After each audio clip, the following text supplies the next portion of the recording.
All right, good afternoon to everyone. A very warm Singapore welcome to today's episode of the SFF Green Shoot series on digital currencies. Just in case those of you who have not seen my face before, my name is Gabriel and I will be your host for today's sessions.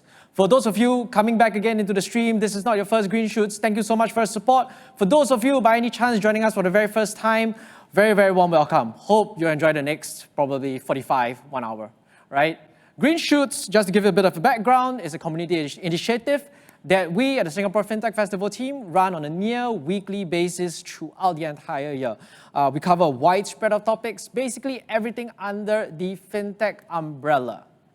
And this session today is part two of kind of like a CBDC week. I think you guys have realized that earlier part of the week we had another CBDC challenge Green Shoot session. Well, today, it's a bit special. In fact, to me, it's very, very special because we are partnering together with the BIS Innovation Hub here in Singapore, who will be leading today's discussion. At the same time, we are also very grateful for one of our key supporters, Temasek, who will take us along this whole digital currency Green Shoots. And in fact, they'll be supporting us for further Green Shoots throughout the entire year as well.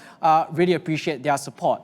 Last but not least, special shout out, we are coming to you actually live again from Bridge Plus. And also thank you, Bridge Plus, for the venue and for their support as well.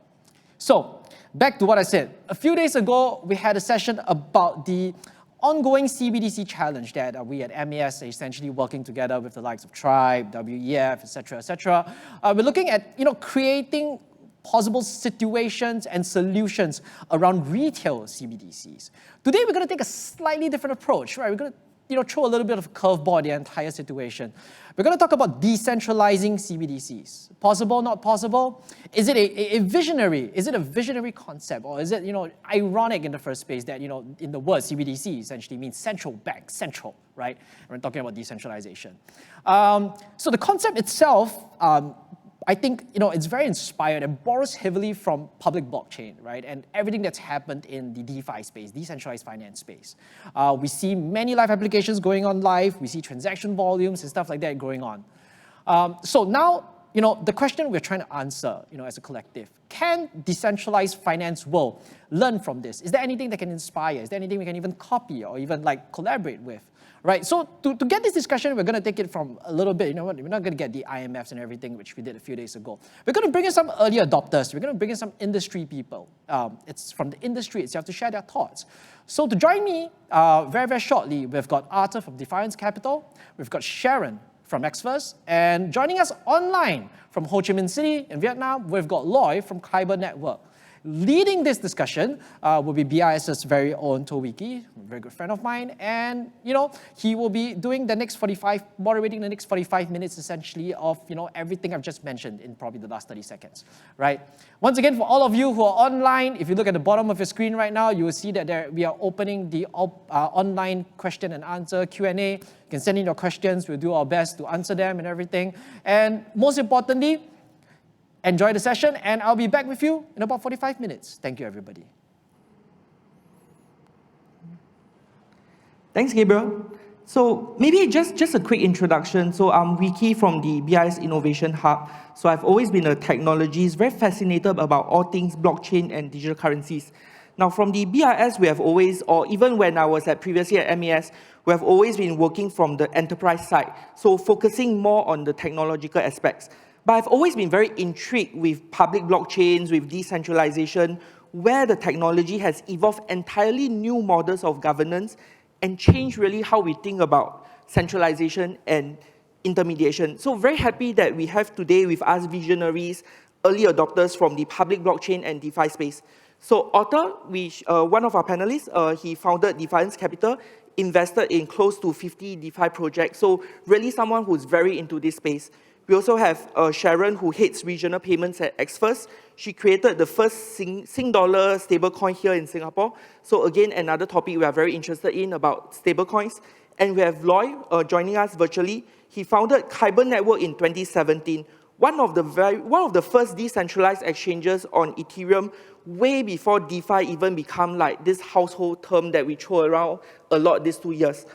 So we hope to have them bring us through their journey in public blockchain, in DeFi, And then I'll try to draw some learnings back to what we are doing in the centralized and traditional finance world, really trying to bring these two areas together and really try to understand, what can we learn from what the public blockchain, what the DeFi space is doing, what does it really mean for what we are doing in, say, CBDCs or also in other enterprise blockchain. Now, today we'll dive into three broad areas of discussion. First, we are going to talk about decentralization. What does it mean really? Why is it useful? Can we apply it to centralized finance? Next will be around use cases. What have worked well in public blockchains and DeFi? Why have they worked well? Are they also applicable to traditional finance? And lastly, really this very interesting concept of composability. The concept in DeFi that's really bring about interconnectedness on a very massive level. What has it improved? What future opportunities does it enable? Is this actually a very good reference for standards and interoperability? So this will be the three big areas that we are going to talk about throughout this session. So I'll just start with this opening question for all panelists. What does decentralization mean to you, and what benefit does it bring? Yeah, maybe Otto, you want to kick it off? Yeah, I think decentralization on a more philosophical level is a totally different way on how many businesses and whole society structure is being run. So I think I'll take the more prominent example, like the tech.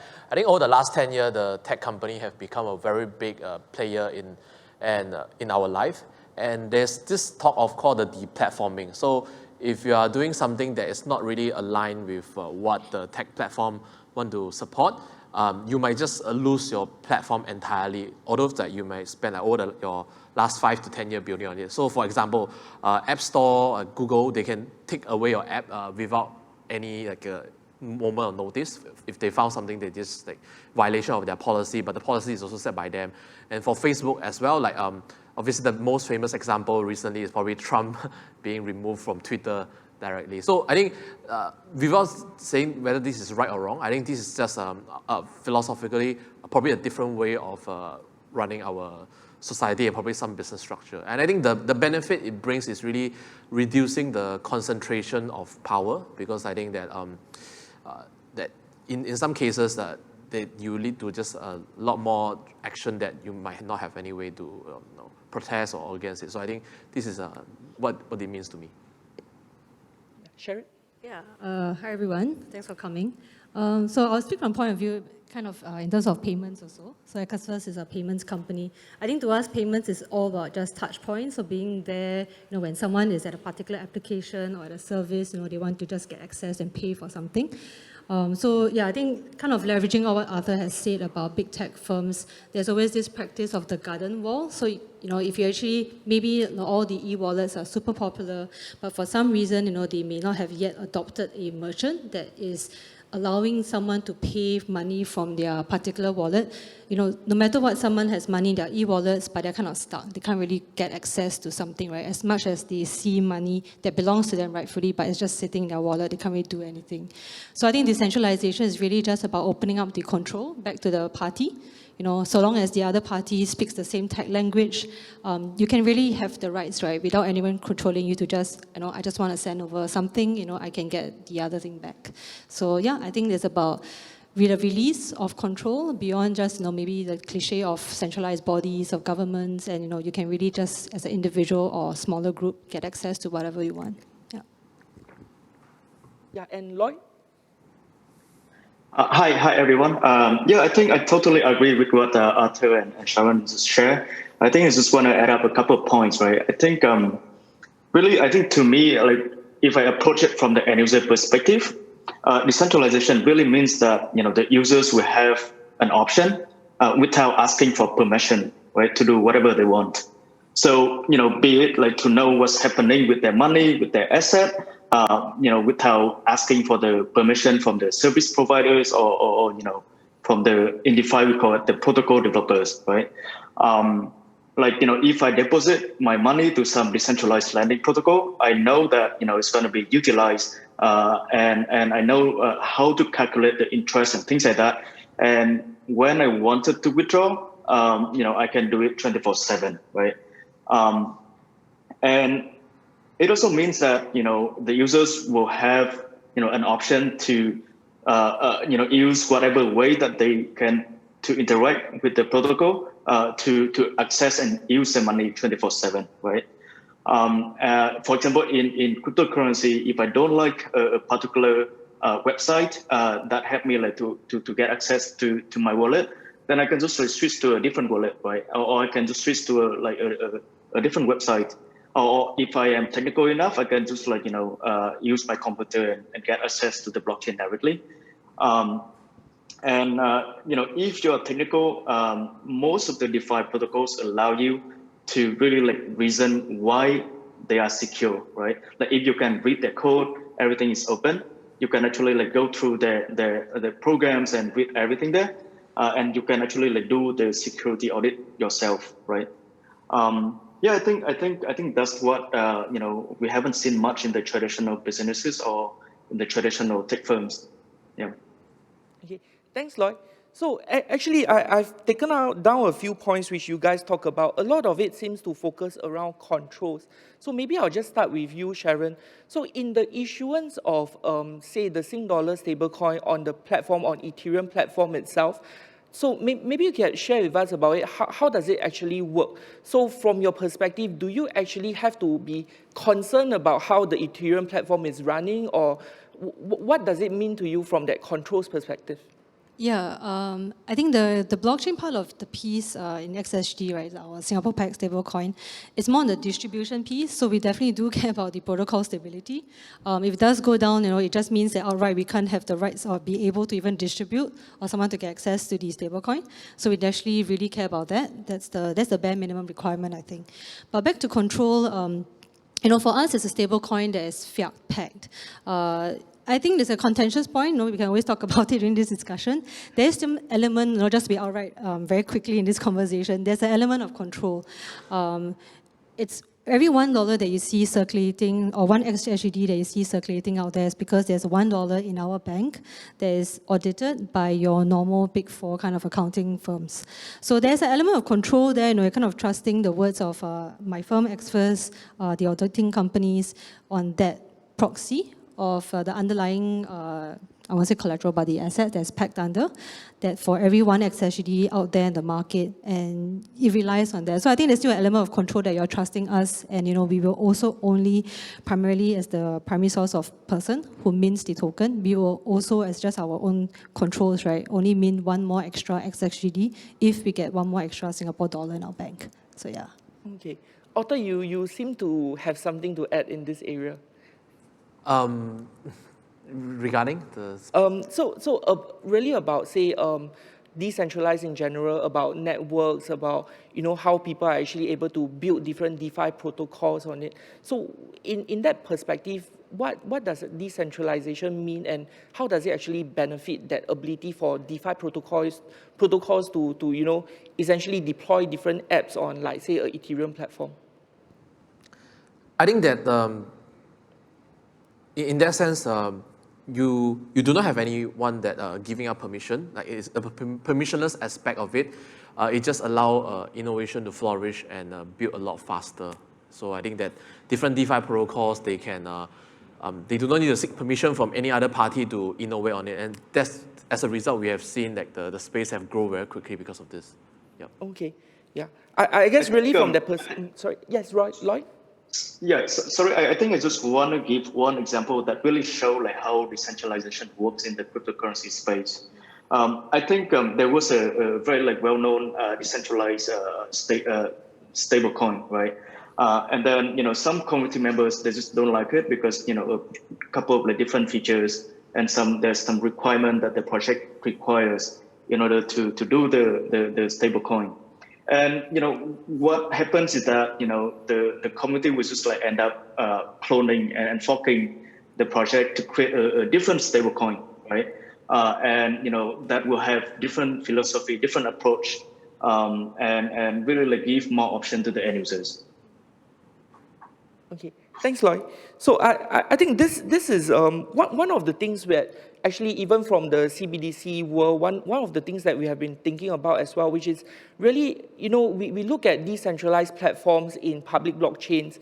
There's always that question, can we actually have a similar shared platforms that is at least shared between multiple central banks? So we talk about governance being shared between multiple different parties. That's one of the things that we are wondering as well.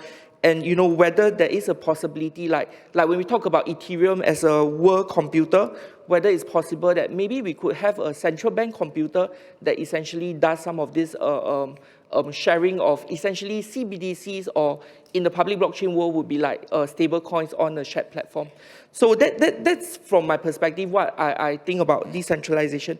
I thought it would be useful that maybe we just go deeper into some of the use cases that we are looking at within the public blockchain and DeFi space as well. So are there specific use cases that have worked very well in public blockchains? Maybe starting with stablecoins again, I think that's one of the things that many people are interested in. Sorry, the question is... Yeah, so what are the use cases, like how, for example, specific to the Sing dollar stablecoin, what is it being used for today? How have adoption grew and things like that? Yeah, okay.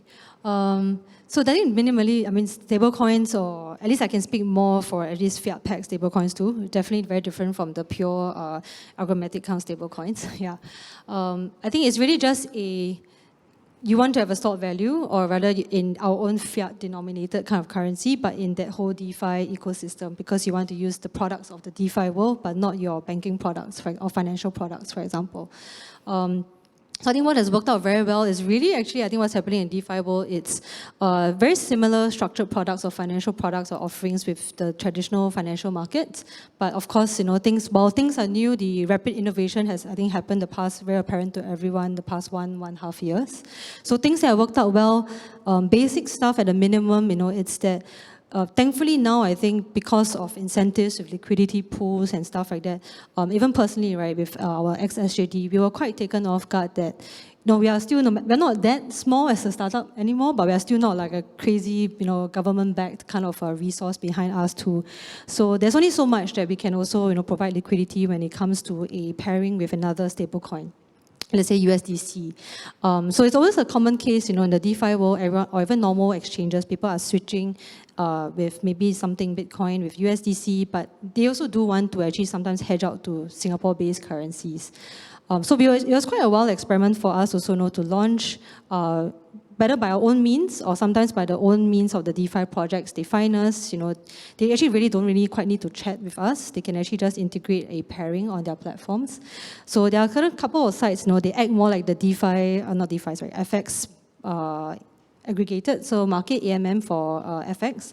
And thankfully, sometimes the pools get so big that it's quite interesting that the rates between USDC and XSGD becomes cheaper than what your banks or even your fintechs can offer. So this has worked out quite well, definitely naturally as a piece of a stablecoin where you just want to swap between different FX rates. Other things would be, just the opportunity for you to get access to your loan products and other structured products, but in the denomination of perhaps not a crypto asset that the price keeps fluctuating, but it's just, you just want to have exposure to loans and stuff in just outright USDC, for example. So still staying on this topic of stable coins, right? From the other panelists, are you using actually stable coins like on a day-to-day basis? Are there specific use cases that actually maybe you are using it for? So maybe Otto, you can share more? Yeah, so I think the biggest use case the stablecoin has solved, I would say it's definitely for moving liquidity around in the crypto economy. So I think this is undeniable because crypto space for the exchanges and various, it's always been hampered by the fiat assets. I think this is not a secret. So stablecoin really solved this big pain point. And right now, crypto economy, depending on how you measure it, is like a multi-billion-dollar economy up to probably close to $1 trillion. So I think stablecoins solve this big pain point of moving liquidity around in the crypto economy. Then back to the more actual use cases, I think first of all, for what we have seen, for an investment fund like us, more than 90% of our investment now are done through stablecoin instead of sending US dollar bank wire. And the benefit is the banking system for different countries work in a slightly different way.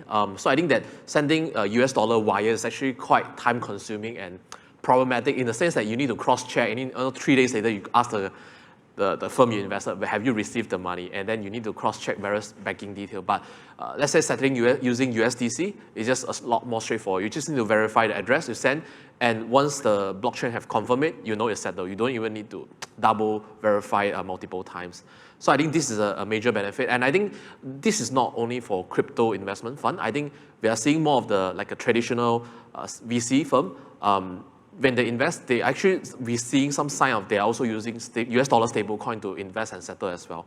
And I think the second use case is also for companies with a lot of remote workers. It's actually a lot of time easier to pay them in stablecoin and for them to convert the stablecoin to their local fiat currency directly, rather than trying to send their local currency. So I think for companies with a lot of remote workers in different regions around the world, I think stablecoin actually solve a lot of this issue. Yeah.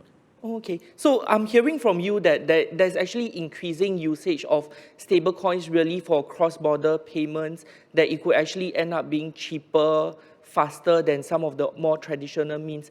But I'm also curious, are there like more advanced use cases related to stablecoins? Because one of the things that we've been talking about is really like the concept of programmability. You know, with traditional money, we talk about programmable money and things like that. But just curious, like within the stablecoin space as well, are there any work that looks at programmability, that ability to tie it much closer with different use cases, like say payments conditionality and things like that?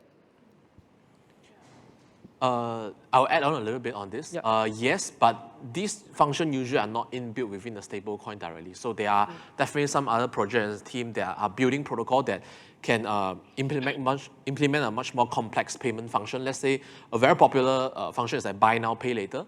Actually, like, there are firms that integrating this protocol that enable this feature using stablecoin. Yeah, but it's not built in within the stablecoin itself. Usually, it's like other team building, and it can integrate stablecoin as part of this feature. I think another thing could be, we're very used to it when we have extra cash in the bank, right? Actually, basically what the bank does is loaning out to other players and stuff, just that you kind of see as a ledger that, okay, I have the rights to withdraw this amount of funds. But I guess in the DeFi world, what's the role of stablecoins is kind of, so what I mentioned just now, you could end up being a liquidity provider for a pairing of stablecoins. It could be, for some reason, USD to USD, or in our case, it's USD with XSGD. But when you're a liquidity provider, you're kind of stuck. You're stuck within being a LP for that pool. And in the DeFi world, that's represented as having this liquidity provider token, right? It's really just a piece of tech or some sort that's stuck there. And that's a representation that, hey, I am an LP provider. But what can you do beyond that? So I think that's where the beauty of how when things are so open, innovation happens really quickly. The DeFi world obviously has picked up structured products and things. So you can take now your LP token where you're earning a little bit as a FX provider, but you can earn extra more where you take these LP tokens as a collateral for other projects and other DeFi space. So it's not, like what Arthur said, it's not built in a mechanism of stablecoins, but stablecoins has also given you an avenue to earn through not just one way, but sometimes compounded means just with every dollar that you have. Yeah. Okay, thanks, Sharon. And this really brings very nicely to Loy, because we talk about some of this currency pairing, about decentralization, decentralized exchange. So really wanted to see what you have to add in terms of DEX and what are some of these use cases. Right. I think I just want to add a little bit on top of the stablecoin topic, right? I think one of the use cases that I have seen getting a lot more adopted these days is the micropayments.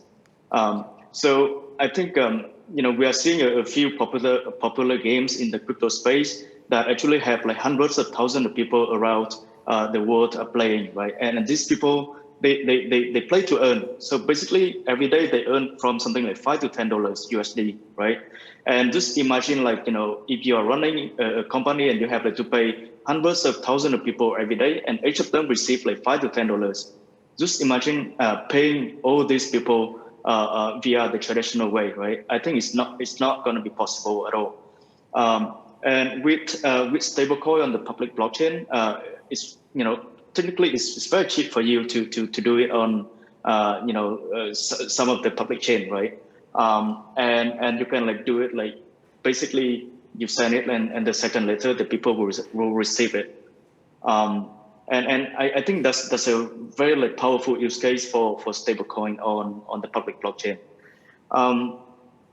A couple of other examples that I have seen that are actually like doing much better than centralized platform, including something that we are doing as well, which is stablecoin trading, right? Like for example, if you have Singapore dollar stablecoin, and if you want to convert it to USDC, for example, I think most of the decentralized trading platforms offer much better rates and also like are getting a lot higher volume compared to the centralized counterpart, like Coinbase or even Binance. I think it's mainly because I think with decentralized platform like Kyber or Uniswap or Balancer or a few others, we could actually automate most of the stuff there using the smart contract on the blockchain. And since we already like know the nature of the asset in the pool, we can actually like optimize it so that the liquidity is much better compared to having a sort of like professional market makers doing that. Yeah. Okay, thanks, Lloyd. So actually, I just want to dig in a bit deeper back into that whole stablecoins topic again.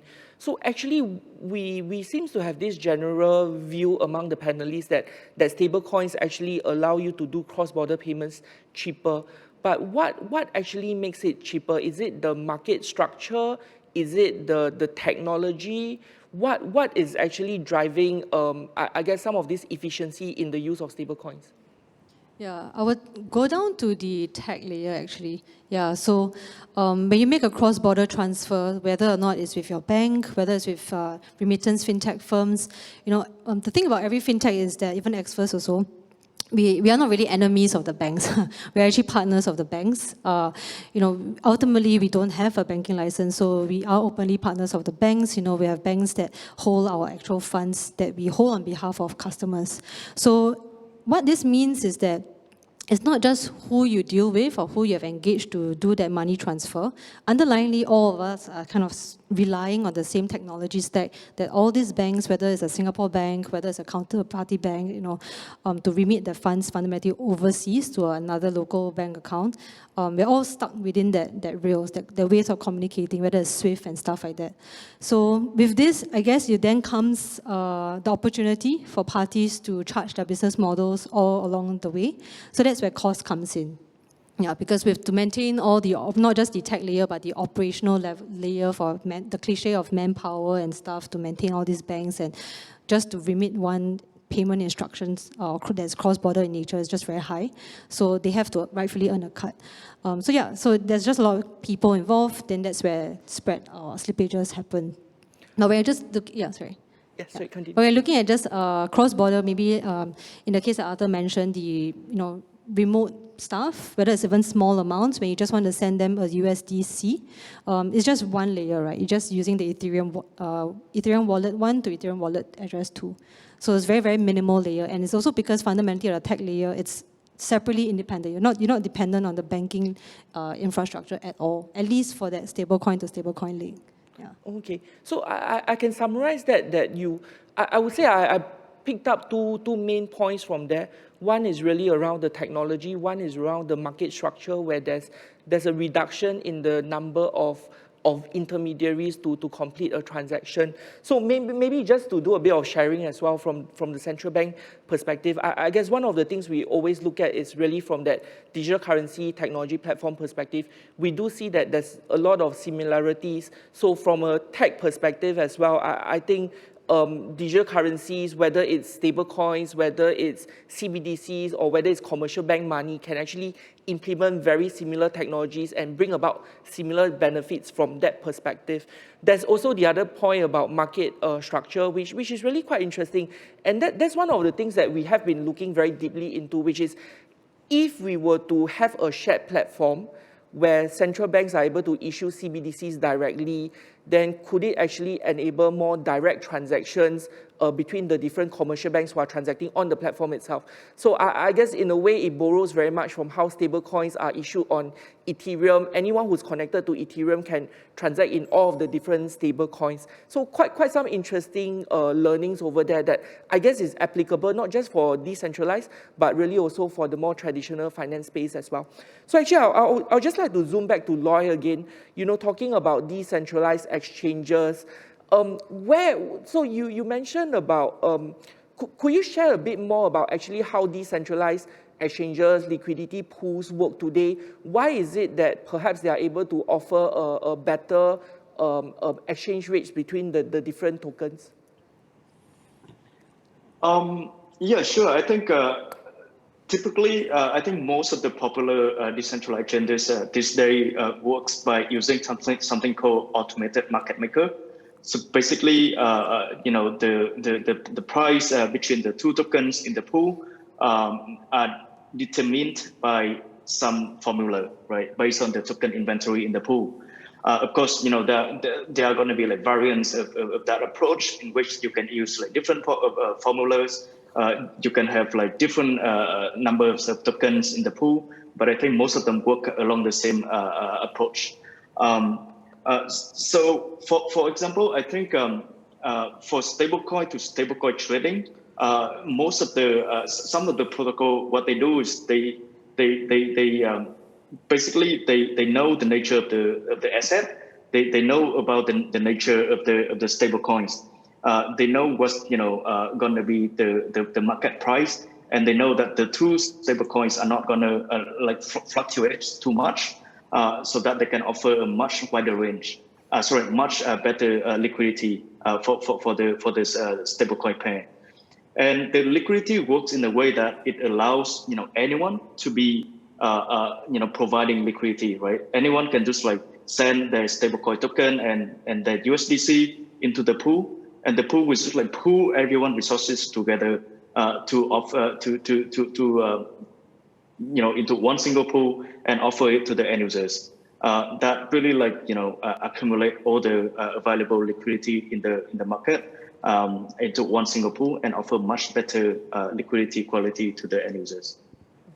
Thanks, Lloyd. I guess this is also probably an element of market structure as well. So when we talk about more traditional, say, foreign exchanges, usually it's specific banks or money changers acting as that market maker.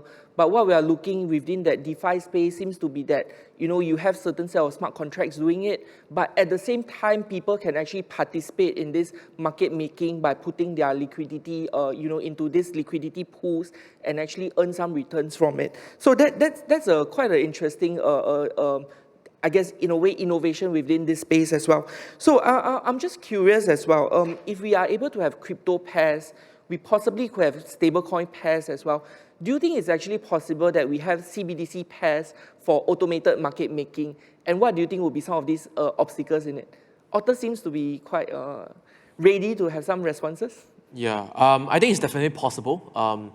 But I think it will also come back to the efficiency, because for the major and liquid pair, even in the decentralized exchange space, we're actually seeing that professional, like order book based and approach that's the quote is provided by professional market makers are sometimes still much more competitive than a pure AMM approach. So I think that but what it can really works well is in the more let's say EMFX, because a lot of EMFX, right, the liquidity is a very sporadic, when at the time where you need the liquidity the most, is probably where the time that nobody dare to quote, or they'll just quote you a very wide thing. So I think this is where probably an AMM approach can smoothen out the volatility of a lot of these EMFX, because there will be some natural liquidity on both sides of the order book. Yeah, so I think this is definitely applicable. So, but you just need to look at the trade-off. So I think there's actually a lot of academic literature being done on this. I think that is applicable to a lot of assets, not just for crypto. It's just that there's always some sort of trade-off then, and different kind of asset pair can choose which kind of approach that best suited for it, depending on the trade-off they are optimizing for. Sharon, you have anything to add? So we're talking about the use cases of Yeah, just about, say, stablecoins, like automated market making for stablecoins. Yeah, so maybe from your perspective about, say, the Sing dollar token, as in Sing dollar stablecoin, what have been your experience about it being, utilized in some of these AMM type of DeFis? Yeah. I think no matter what, liquidity is really quite needed for this to work out. Yeah, and that's not just in the world of stablecoin, but also many assets. I think the whole concept of like a decentralized exchange kind of popped out even in 2017, 18, if anyone still remembers like IDEX.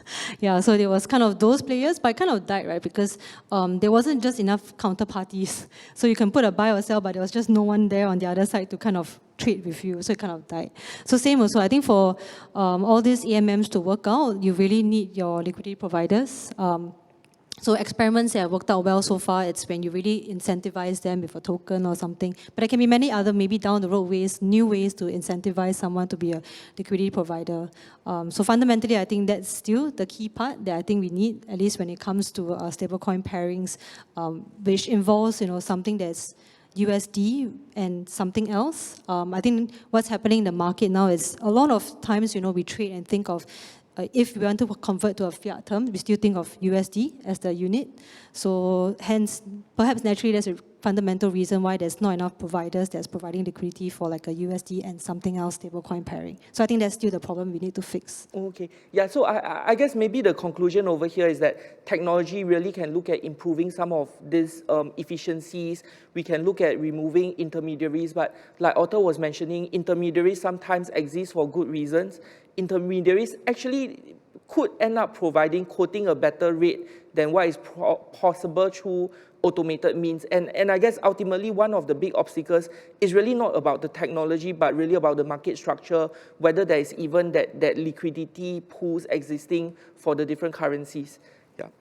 I want to add one point on that. I think one big innovation about AMM is actually it democratized the market making business. So, I mean, a market making business is actually highly profitable. You look at the amount of profit made by all these high frequency trading firms is multiple billions of dollars, and they don't even take any investment because the ROI is so high. So the AMM approach in some circumstances can actually combine the asset management approach. So like you do not need to be a professional market maker to provide liquidity to an AMM liquidity pool, and you can potentially earn some return at the same time. So let's say for a stablecoin pool, we use example, let's say US dollar to Sing dollar pair. Let's say you have a price expectation that the range will, let's say, will stay between 1.35 to 1.4. And this is a range that you're comfortable taking the risk. You can actually contribute your Sing dollar and US dollar to this liquidity pool. And as long as it range bound between these two range, you will not lose money. And in fact, you earn from the fee being generated by people trading from this liquidity pool. So actually, it actually incorporates some of this yield generating function and open it up to non-professional to participate. Yeah, I think this is one of the biggest innovation. Yeah. Okay. Thanks, Arthur. Yeah, I think that's really a really good point. I guess it's not just about the foreign exchange, which usually we've been looking at it from, but really also from the perspective of how general public can actually benefit from participating in some of this, I guess, market making, even though they aren't directly the market makers, but putting their liquidity to better use. I would like to move on to the next topic, which I find really interesting, which is talking about composability in DeFi and what are the benefits it brings. So maybe, Otto, do you want to kick it off, or should Loy, just explain to us what composability in DeFi really is about? I think, okay, I'll kick it off. I think that the composability means, in DeFi means that different DeFi protocols or applications, they can build on top of each other without rebuilding the infrastructure they need from scratch. So let's say the two key pillars of DeFi right now is decentralized exchanges and lending and borrowing platform. So actually both of them, they cannot exist without each other, because for lending and borrowing platform, they actually need the liquidation mechanism, because right now all of the DeFi borrowing and lending are over collateralized. So let's say the collateral drop in a certain value, they need to liquidate the collateral to pay off the loans. And actually this liquidity need to be found in a decentralized exchanges. So in the sense that for lending and borrowing platform to exist, they kind of need a pretty good liquidity in the DEXs.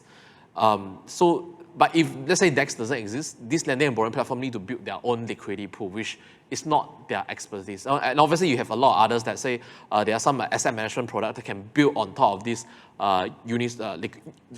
AMM decentralized exchanges, and also on the lending and borrowing platform to extract yield, and let's say automated yield. Like you do not even need to think, like they help you aggregate your asset to different pool depending on which one is more suitable. So for example, like a new robo-advisor, he can build on the product that is already exists instead of building his own product. So I think this is just kind of the benefit of composability brings. And I think the biggest benefit is just like it increase the innovation pace.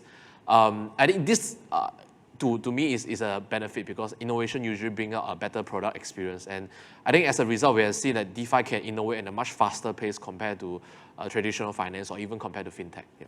But even from a traditional finance space, looking at some of the bankers around the room as well, you know that there's always the concept of open banking, open APIs, banks providing APIs so that fintechs can actually build additional functionalities on what are some of the services already provided by the banks. So comparing this open banking concept with composability in DeFi, what do you think do you think there are any significant differences?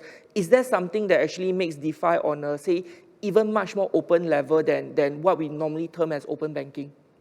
Maybe I'll take that question because Xfers is technically a fintech as well. So yeah, I think we benefit from the banks having all these open APIs. I think it's different from what Arthur mentioned about the composability in DeFi. Pretty much, actually, that's kind of the role of a stablecoin. We are more of like the bridge between these two ecosystems, if you ask me. So clearly, at least for now, these two ecosystems are also, in our opinion, different. So I think the good thing about what banks have done with open APIs, it's, you can program that first step, that access to view my balance automatically. So, no longer is it so guarded by the banks that a user can only see and get access to their funds by logging into their account, but they can also always log into another fellow fintech and view their balances, or perhaps even do that step one layer of being able to move the funds. But I think it kind of stops there. It doesn't. You can't really do something with your funds and invest and do many different layers of things with that single $1 fundamentally, right? Whereas you can, in DeFi, you can, basic step, you can provide that $1 in just that liquidity pool, and that's all. Like, you just stop there, you earn as a FX a little bit of spread when you put money in that particular pool. Or you can take it one step further. You can, like what I mentioned just now, take your LP tokens, put it somewhere else, or things like that. So I think that next step, or that layering, is something still missing, and it's just not possible for now today with open banking. Okay. Thanks, Sharon. Lloyd, so you have been working in this space of decentralized exchanges for a long time. I'm sure you do a lot of work that relates to the concept of composability within DeFi. What do you have to add in terms of what makes composability even a stronger, bigger concept than just open banking? I think in terms of DeFi composability, so first of all, there's no restriction on what developers can do with other DeFi protocols. I think that's the main difference. Basically, everything is public out there, everything is open. They can just take whatever they want to do and build whatever they want to do, right? So think of it as, all the Lego pieces. And now, given all these pieces, what can you build with them, right? I think that's the main difference. They can build, a car, they can build a house, or, whatever they can think of. I think that's really the main difference to allow more innovation to happen in DeFi. Okay. Thanks, Lloyd. So I was just going to take up some of the audience questions. We got a couple of interesting questions that came in. So actually, maybe just hold on a second. So maybe this probably goes to Sharon first, and happy for the other panelists to jump in as well. So what change in mindset or initiatives do you recommend, like public institutions, banks, fintechs, to really take to accelerate, say, the spread, the adoption of some of this work in the public blockchain and DeFi space? So really about change in mindset. Yeah, I think we all know that it's a financial market on the whole, just that right now it is, I find there's more of a tech hindrance that the two markets are not really communicating to each other yet. So the good thing about traditional finance or fintechs over time, a lot of us, we have customer accounts, we have rather large assets under management.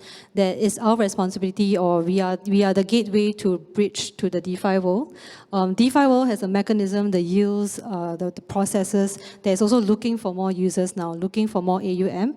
So I think definitely, so long as both sides kind of see that and recognize that we are just together, as cliche as it sounds, one financial market, there'll be merits to work together with each other. Just that, there are constraints also with both, especially perhaps more on the centralized parties. They're also in the world that's also more regulated, so hence they have certain controls and things that you will never find them in the DeFi world. So, yeah. Anything to add from the other side? If not, I'll move on to the other question. Yeah. So this really goes to Arthur. So you've been investing in DeFi. From your perspective, are there any protection for investors like yourself, as well as more general end user investors who actually buy into some of these DeFi protocols and some of these other products in the market? Yeah. So I will start from a user point of view. I think the protection is really on a case-by-case basis. I will agree that this space is, because it's very new and there's always a lot of new product coming out. I think that right now, unfortunately or fortunately, the burden is really on the user to do their own due diligence, to really do the research whether this product is tried and tested. Have they went through sufficient security audit? Are there any other mechanism to secure the protocol if, let's say, there are some loopholes as well? So I think the good thing is actually most of the top DeFi protocol are fairly secure. The team working on them are very high quality, and they also multiple security audit. And let's say for Aave, for example, so Aave is a lending and borrowing platform. You can put various crypto assets such as stablecoin, ETH, there to earn an interest rate. You can also borrow from the platform using your deposited assets as collateral. So for that one, it has more than 5 audits, and so far have not experienced any security exploit. And also there is a safety mechanism backing up. So it's a bit like the token holder is a bit like an equity holder of the bank. They are backstopping the losses up to a certain level. So right now for Aave, there's around $500 million worth of value securing the platform. So these are the value that is securing. Let's say there's an insolvency event in the platform. So this platform is definitely a lot safer than a lot of this let's say a new platform that's coming out from the air. So I think this, from a user point of view, is really on a case-by-case basis, and the user need to do their own due diligence. And I think from an investor point of view, it's actually the same. I think for some project, they have implemented a governance model where the token holder have a direct say on how the platform is being run, and the team actually abide by it. Although the process on how the team is being constrained by the voting is also varies by different protocol, but it's not as strong as what the equity holder will get, but it's not nothing as well. So it's like in between, and the entire space is actually still figuring out what's the best way to move this forward. But actually, I also argue that it's in the stock market, you also see that the power balance between the team and the investor move back and forth as well. Like right now, most of the tech founder, they have a 10 times voting right compared to the share they own. Effectively, they just have to say on how to run the platform as well. Yeah. Okay, so I guess it's still very much a point about investors' awareness in a case, also I guess also like buy or invest or speculate at your own risk kind of situation today. Yep. Yeah. So another questions I have, again back to Sharon, who are the most common users of stablecoins you are seeing today? Is it like retail users or institutions or, yeah? I think we're still seeing, while we hoped for it to be used as a mode of payment for your goods and services, we're still seeing it to be primarily an entry to the DeFi market. Mixed actually, whether or not a retail, if you consider, an individual high net worth is also considered a retail. So technically, yes, there's a lot of them.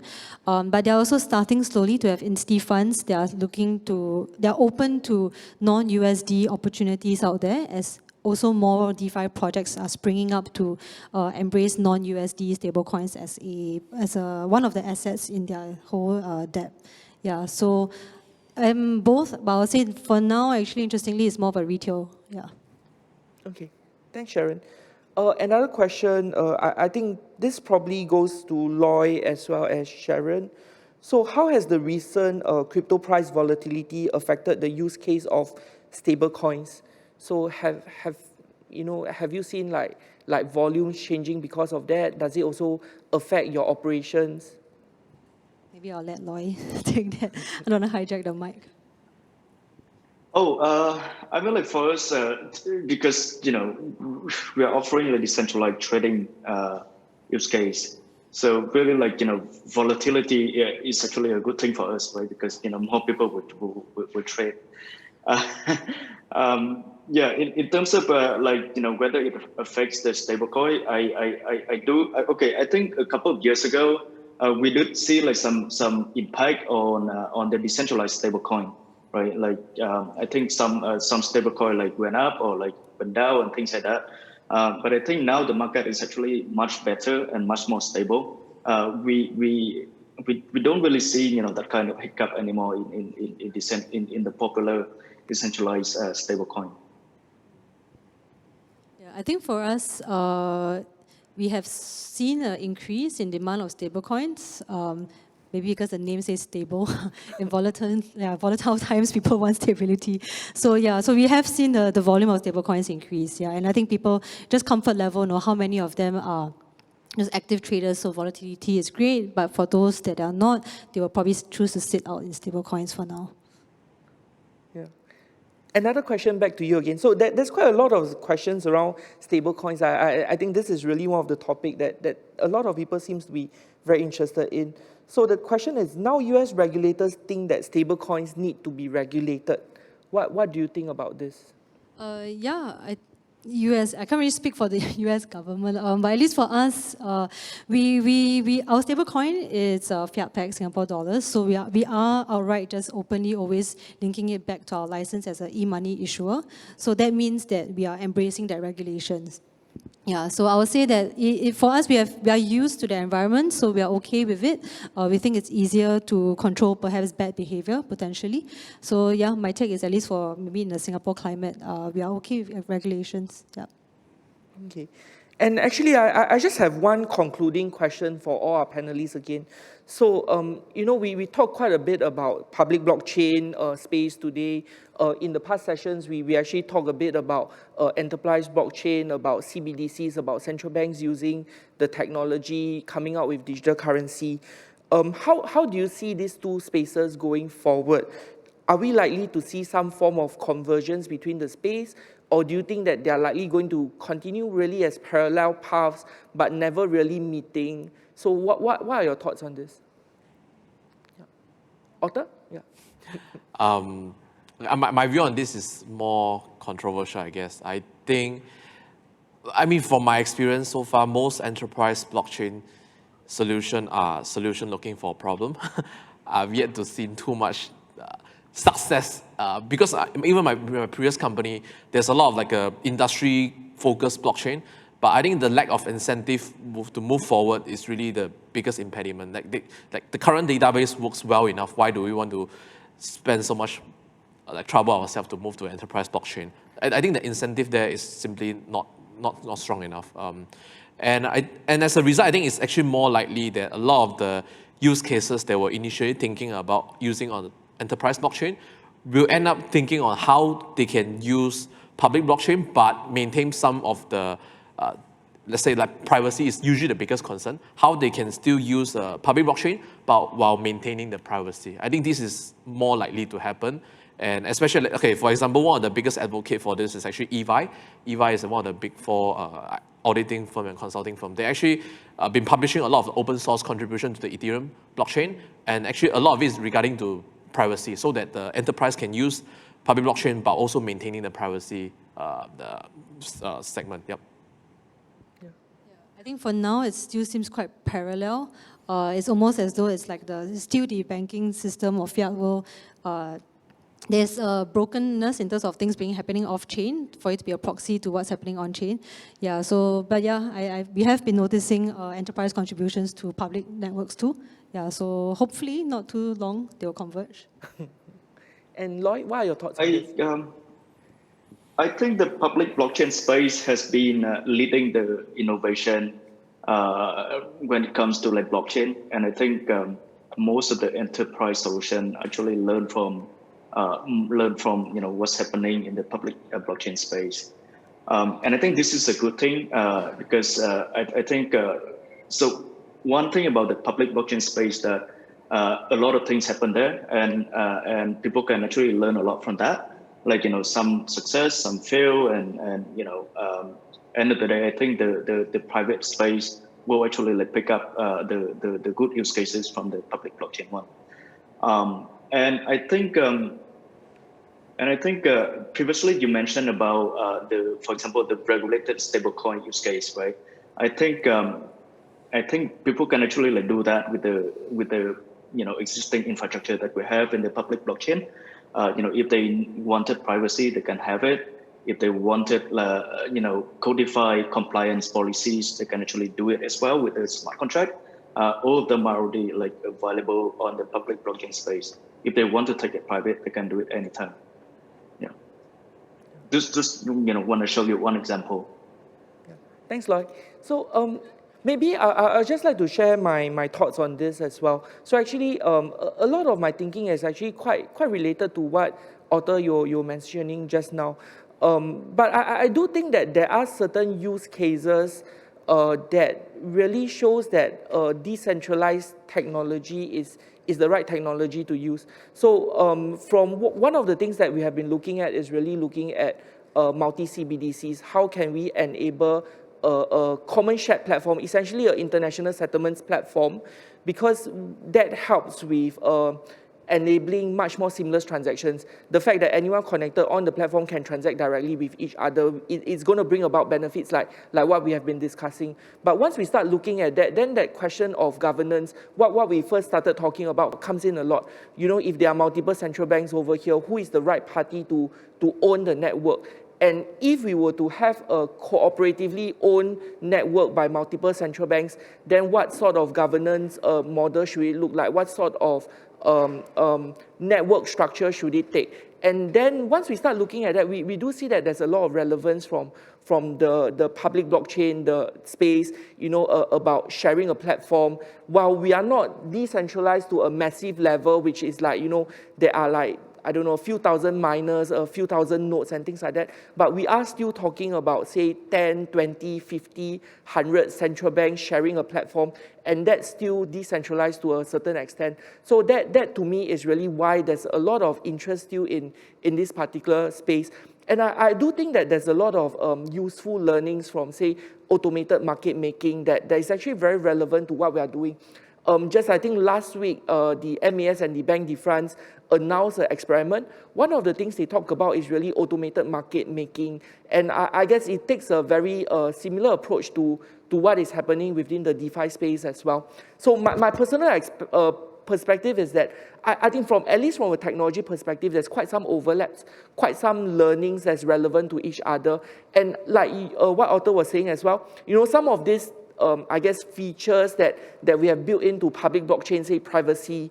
There's also a look at how we can actually incorporate some of these things within the public blockchains as well. So I guess to me, I wouldn't say that there's a direct convergence. I don't think we are going to see a CBDC issue on a public blockchain the next day, or we are not going to see stablecoins directly being used by commercial banks or central banks, except in very specific use cases. But I do think that there is some overlap in technology, and that is really, I guess, conversations like this where we bring public blockchain, we bring central banks, we bring commercial banks together, really help to advance some of this conversation. And with that, thank you so much for joining us today. Really nice discussion with all of you. And I'll just now hand back to Gabriel, who has been missing. Never missing. Thank you, everybody. And I think thank you, everyone, for the insights. Thank you, panelists. Thank you, Loy, as well. Thank you, everyone, for the insights. I think it's fair to say that everyone has enjoyed today's session. To show us some love, please don't forget, those of you are online with us right now, you see a poll just about going to pop up in front of you right now. Please fill in the feedback. Feedback's very important to us. That's what SMRT will always say. It's very, very important. Once again, thank you very much. For any of you who would be interested in actually looking or participating in future Green Shoot sessions with regards to digital currencies, Another pop-up is going to happen right now. It's going to be one for QR codes. Scan it and immediately bring you to the page. You can pre-book yourself. So basically for the digital currency sessions, it's going to be one roughly every month or so. So there's one more coming up next month. So you can actually pre-book the sessions and everything as well. One last announcement is that we're going to be taking a little bit of a break from Green Shoots. I don't think there'll be one next week. Reason, very simply, because we've got a very special announcement, and just follow us on social media, or if you basically have already pre-registered with us, like what you have now. Announcement will come to you very shortly for a very special announcement, SFF related, obviously. They'll be coming to you in the next couple of weeks, right? Without further ado, just want to say thank you, Wiki, thank you, our panelists. Again, I want to thank everyone for joining us from the SFF team. Appreciate your time. Temasek as well, thank you for the support as well. And last but not least, Bridge Plus, thank you for the venue as well. Closing remarks, done. Stay safe, everybody. Mask on, and goodbye.